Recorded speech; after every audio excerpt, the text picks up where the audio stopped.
menyusun atau mengidentifikasi contoh penerapan KA dalam kehidupan sehari-hari. Terus bisa mendeskripsikan juga nanti ada dampak negatif dan dampak positif dari KA ya. Tentunya nanti dengan kecerdasan artifisial itu ada yang mendapatkan manfaat, ada yang dampaknya juga. Dampaknya ada yang positif, ada yang. Kemudian nanti bagaimana kalian bisa bertanggung jawab dengan adanya KA ini ya. Nah, baik, kita di sini yang pertama bagaimana memahami konsep kecerdasan artifisial. Yang pertama sebelum kita melangkah ke penerapan, kemudian mengaplikasikan, kemudian membuat yang namanya KH, maka kita harus tahu. Siapa kira-kira yang bisa atau yang menyebutkan apa itu pengertian dari konsep kecerdasan artifisial? Boleh acungkan tangan. Ahmad boleh. Siapa yang mau ini? Bayu boleh. Apa itu pengertian dari artifisial atau kecerdasan artifisial? Sistem yang meniru sebagian untuk kemampuan manusia untuk mengenali pola operasi data yang baik bisa disederhanakan. Itu pengertian dari kecerdasan artifisial. Kalau bahasa kita kecerdasan artifisial itu sistem yang meniru manusia, gitu, ya. Sistem yang meniru manusia. Kenapa meniru manusia? Karena sebagian kemampuan manusia untuk mengenal pola, memperoleh data, kemudian memberi keputusan sederhana itu ada pada benda. Apa bendanya? Nanti kita bahas ya. Kemudian siapa yang tahu ciri-cirinya? Boleh. Ciri-cirinya apa?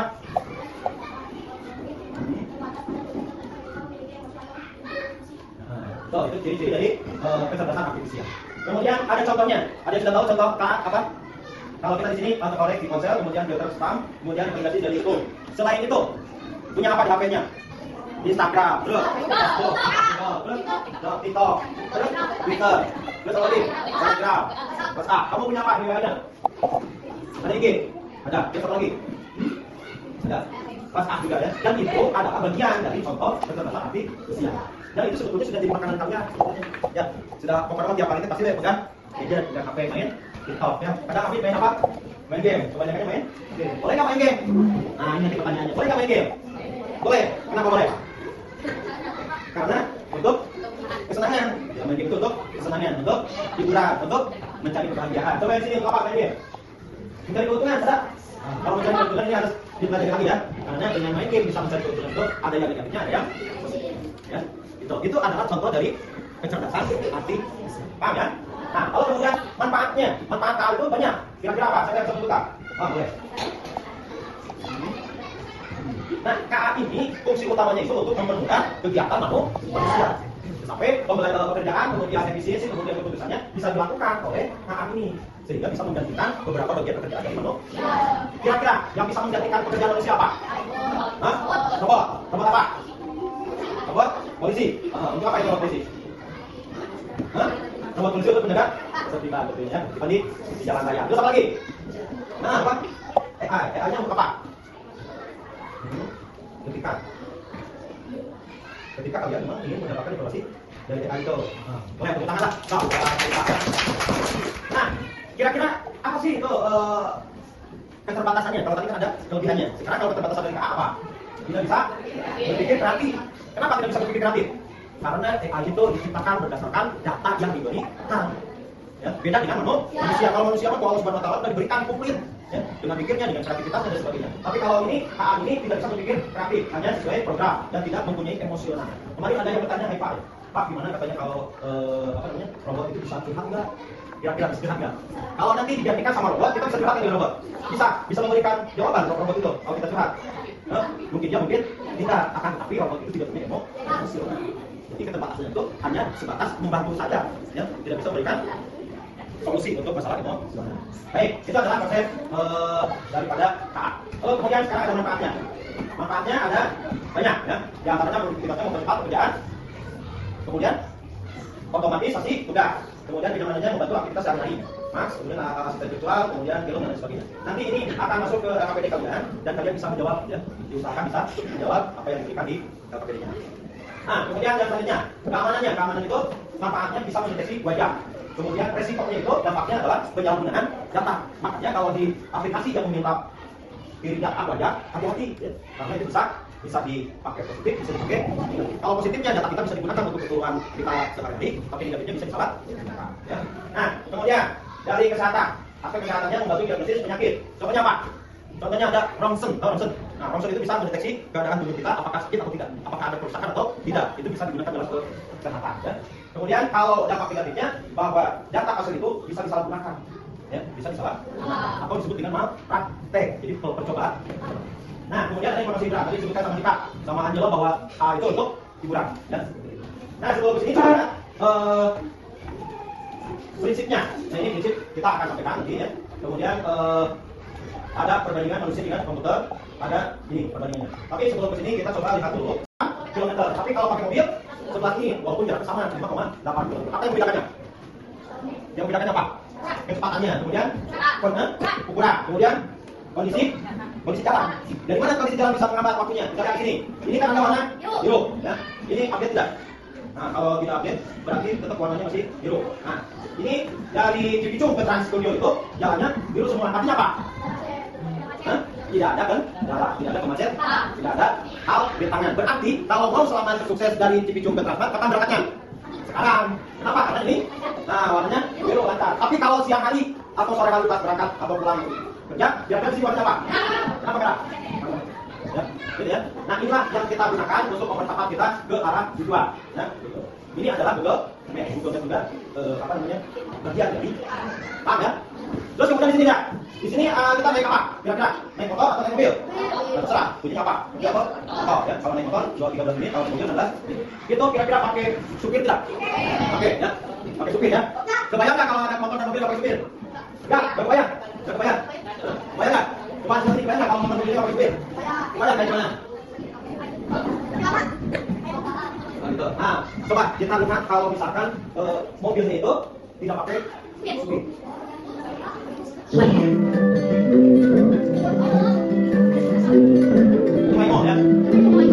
Coba ada di Amerika. Coba lihat hasilnya ini, hasilnya. Ini hasilnya. Ini hasilnya. Taksi otonom ini menggunakan mobil jet 2 racing. Sistem otonomnya menggunakan teknologi lada. Lada dapat mereka secara 3D, objek dan lingkungan di sekitar kendaraan.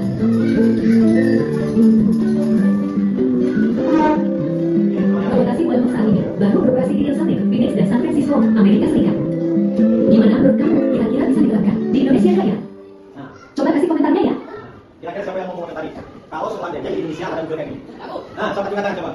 Nah, pertanyaannya, kira-kira kalau di Indonesia ada mobil ini bisa nggak diterapkan di Indonesia? Bisa saja. Kenapa bisa? Bisa kalau di Amerika Serikat itu jalannya bagus, terus kendaraannya sedikit, jadi bisa sekali digunakan di Amerika. Kalau di Indonesia banyak mobilnya bisa digunakan, bisa ya? Mau mobilnya kayak itu? Siapa yang mau? Coba mobil kayak itu, ya kalau mau silakan belikan. Bisa gitu. Nah inilah apa namanya kecerdasan artifisial, dan ini disebut dengan mesin cerdas. Paham ya? Mesin cerdas. Apa yang mesin cerdas? Menggunakan AI. Jadi semuanya bisa menjalankan sendiri. Ya. Terus apa lagi? Mesin cerdas apa lagi? Mesin cerdas. Tadi dikatakan bahwa mobil itu Waymo itu adalah mesin cerdas. Kemudian apa namanya tadi? Google Maps juga sama itu termasuk ke apa? Kecerdasan artifisial. Coba sekarang Bapak mau nanya lagi. Kalau ini apa ini? Kira-kira apa? Empat. Tahu semuanya ini Pak? Mesin tidak? Sama. Nah, tapi bedanya apa? Bedanya? Nah, bedanya kalau mobil itu cerdas, kalau yang ini non cerdas itu apa kira-kira yang selain itu bedanya apa? Kalau yang kipas itu dia bergerak hanya sesuai dengan instruksi. Instruksi diciptakannya itu hanya bergerak saja di sini, tidak bisa mengoperasikan sendiri. Itu atau mesin non cerdas. Tetapi kalau mesin cerdas, dia selain diberikan data untuk beroperasi, diberikan instruksi untuk beroperasi, dia juga bisa mengendalikan dirinya sendiri. Itu ya bedanya dengan mesin cerdas atau mesin non cerdas. Baik, sebutkan mesin non cerdas apa lagi selain dari kipas? TV, terus ya, blender, kompor, setrika, ya, blender, mesin cuci, kalkulator, cerdas, apa lagi? Kulkas. Tapi sekarang kulkas juga ada yang cerdas, ada yang pakai AI, kulkasnya bisa mengatur suhu kebutuhannya, itu bisa. Laptop maksudnya apa? Cerdas apa cerdas? Cerdas, gitu. Terus apa lagi?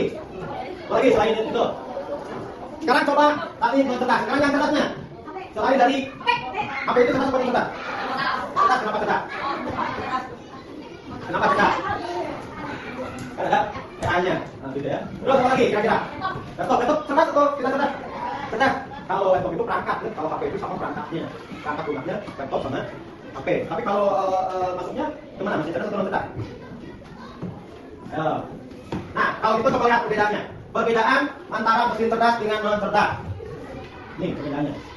Kita bisa menyebutkan perbedaan dari kemampuannya. Kalau mesin cerdas apa? Kalau non cerdas? Nah itu. Sekarang ada teknologi mesin yang bisa menyirami tanaman, memberikan pupuk, kemudian memetik hangatnya, kemudian panennya, itu menggunakan mesin. Itu mesinnya mesin cerdas atau mesin non cerdas? Terus kemudian ada robot yang menggantikan karyawan di perusahaan, itu mesin cerdas atau non cerdas? Berarti mesin cerdas itu dia bisa belajar mengenali pola, kemudian mengambil keputusan. Baik, dari fleksibilitas. Kalau mesin cerdas itu dapat menyesuaikan diri dengan kondisi kalau itu non cerdas tidak bisa beradaptasi selalu sama. Kemudian pengolahan data menggunakan algoritma yang akan kita pelajari, kemudian datanya kemudian mesin learning. Kalau yang non cerdas, kemudian menggunakan perintah saja. Contoh, kalau ini fokus maksudnya gimana? Cerdas atau non cerdas? Non? Kenapa non cerdas? Karena hanya bekerja sesuai dengan instruksinya, sesuai dengan perintah. Ini termasuk non cerdas. Kemudian contohnya tadi sudah sistem virtual, otonom, chatbot, kemudian sistem rekomendasi. Nah tadi yang non cerdasnya kalian sebutkan bagus sekali, ada printer, pasangin, kalkulator, prediksi dan sebagainya. Ya. Kemudian kelebihannya kalau mesin cerdas dia lebih efisien, kita kemudian adaptif. Kalau mesin non cerdas, nah itu ya mudah digunakan, dan akan tapi banyak sekali kekurangannya. Kemudian keterbatasan. Kalau mesin cerdas apa? Bedanya tinggi kalau non cerdas. Nah, itu yang membedakan antara perbedaan mesin cerdas dan non cerdas. Kira-kira ada pertanyaan nggak yang perbedaan mesin cerdas dan non cerdas? Tidak ada. Nah, kalau tidak ada, kita di dalam di dalam pembelajaran kali ini ada juga etika dasar penggunaan kecerdasan artifisial. Jangan sampai dengan KA itu merugikan kalian, ya. Tapi harusnya KA itu menjadi bermanfaat. Kira-kira boleh nggak kita menggunakan KA? Kenapa kita boleh menggunakan KA? Karena menggunakan KA itu untuk belajar, ya. Kemudian untuk hiburan, kemudian memakai KA itu untuk peningkatan pelayanan, kemudian memanfaatkan di bidang kesehatan, diagnosis keobatan, kemudian di bidang transportasi tadi ada untuk pelayanan publik, ya. Gitu. Ini boleh kita menggunakan KA, tetapi KA juga harus kita filter.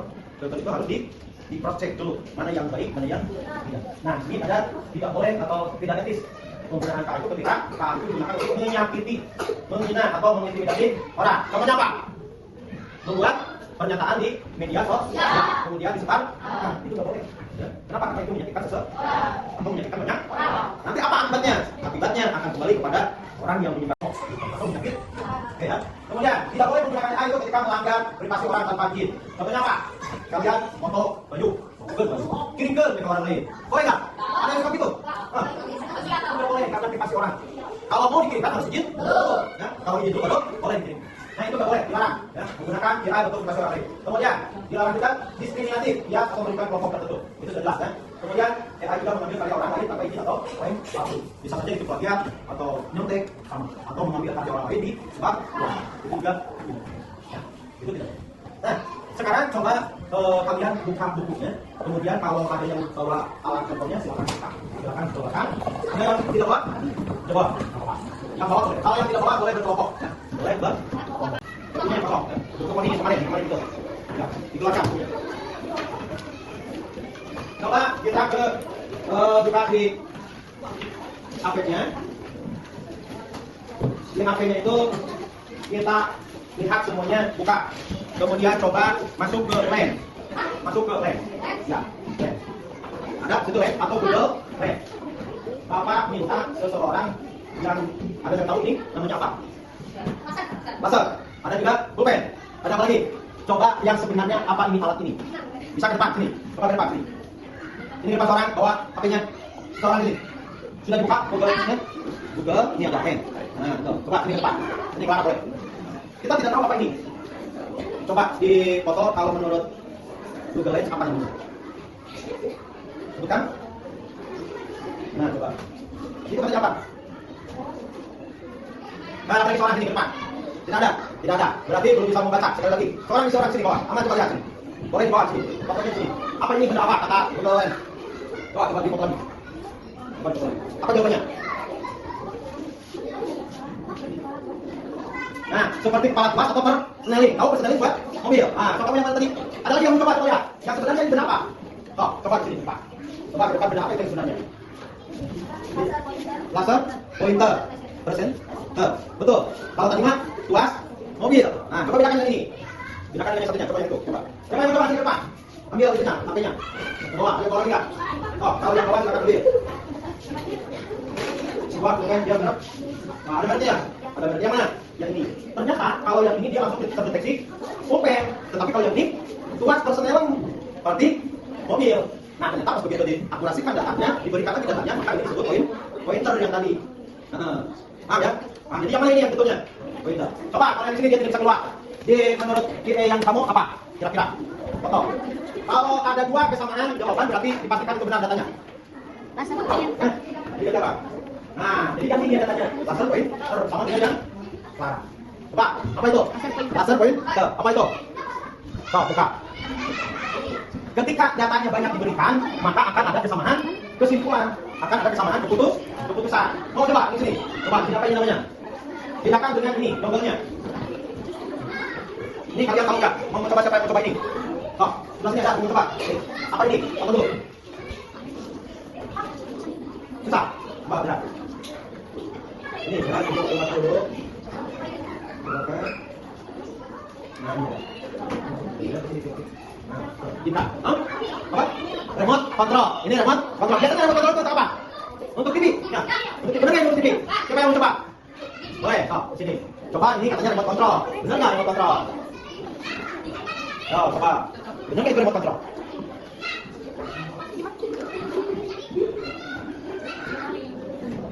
Bisa? Bisa. Apa jawabannya? Huh?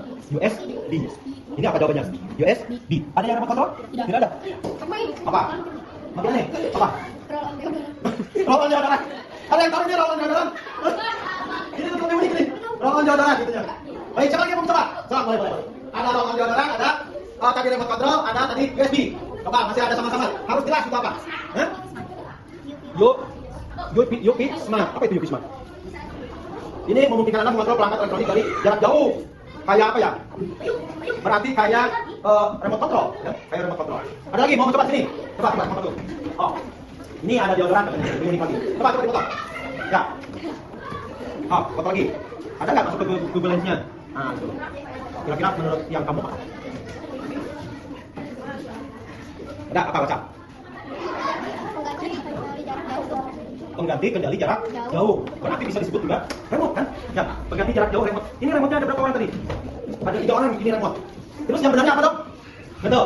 Kalau ini orang awam yang menyebutnya ikut, ini roll deodoran. Ya, karena apa? Karena kita tahu kan? Karena diberitahu informasinya sama dia itu deodoran dipakai gitu. Kan gitu ya. Ternyata salah. Ya, berarti data yang diberikan itu coba seorang lagi yang HP-nya bagus menang. Coba. Nih, Bibi coba. Ini terakhir ya. Apa ini kesimpulannya? Hah? Remote control. USB flash ini dua tapi ini remote ini USB. Satu lagi. Laser. Oh, ini ntar tambah ngaco lagi ya. Nah, yang mana ya? Coba yang pakai bawahnya. Oke ini. Coba ini apa sih sebetulnya ya? Biar kalian datanya benar. Coba lihat sini. Kita foto.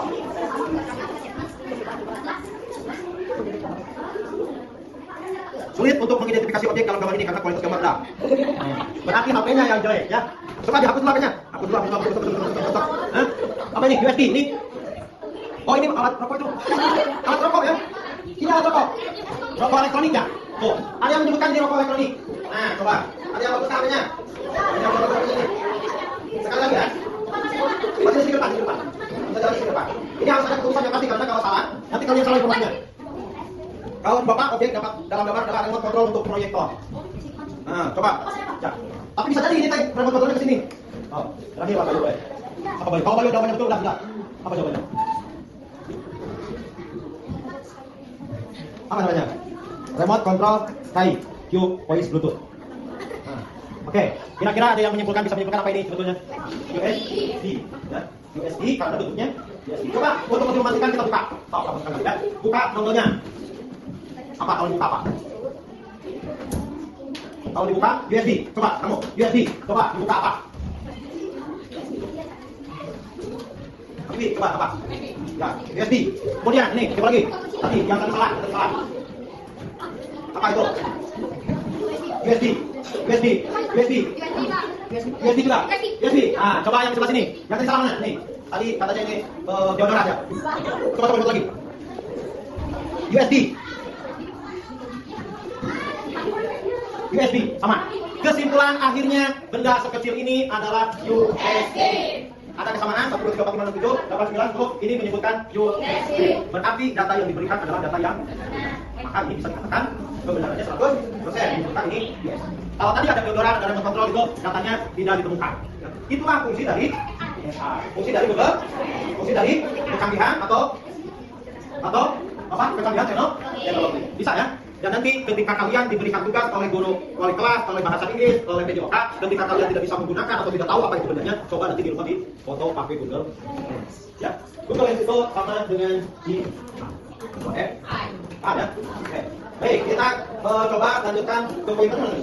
Kalau ini pointer ada kesamaan gambarnya, maka benar ini dikatakan poin. Tapi kalau tadi ada kesalahan-kesalahan, maka kesimpulan tadinya setelah dibuka Google-nya jadi US.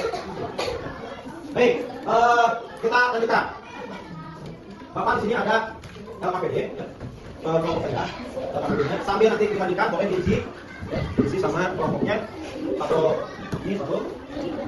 Selain dibahas LKPD-nya, ada yang mau ditanyakan dulu tidak? Apa? Mau bertanya apa? Nah, ini bagus. Pertanyaan yang brilian. Itu apa namanya? Nah, aplikasi cuaca.